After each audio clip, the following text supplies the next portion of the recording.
बिस्मिल्लाहिर्रहमानिर्रहीम। आपको बलदियाती इलेक्शन के बारे में मैं आपको बताने जा रहा हूँ कि पंजाब के नए बलदियाती कानून के मुताबिक पंजाब असम्बली के अंदर कानून जो सा वो पास हुआ है, जिसके अंदर बताया जाता है कि 9 नुमाइंदे जो उनसे हैं वो यूनियन कौंसिल से उनका इंतखाब किया जाएगा और ये 9 नुमाइंदे मिलकर फिर 4 मेंबरान जो उनसे हैं उनको सिलेक्ट करेंगे, जिसमें एक जनरल कौंसिल है और एक बलदियाती इलेक्शन के अंदर एक आपका अक़लियती कौंसिल है, एक यूथ कौंसलर है और एक लेबर कौंसलर है।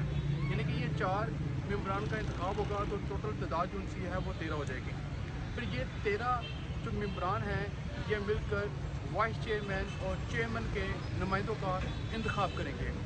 ये फिर सारे नुमाइंदे मिलकर तहसील और टाउन चेयरमैन का इंतखाब करेंगे और इनकी जो मुद्दत होगी वो 4 साल होगी। और मज़ीद बताया गया है कि 2025 के अंदर बलदियाती इलेक्शन होने के बहुत ज़्यादा चांसेस हैं। अगर आपके पास मज़ीद इंफॉर्मेशन है तो आप इस वीडियो के अंदर शेयर करें, बताएं मुझे अगर आपके पास मज़ीद इंफॉर्मेशन है। अगर नहीं है तो ये आप लोगों के लिए इंफॉर्मेशन बहुत ज़्यादा सूदमंद है। पाकिस्तान जिंदाबाद, पाकिस्तान जिंदाबाद।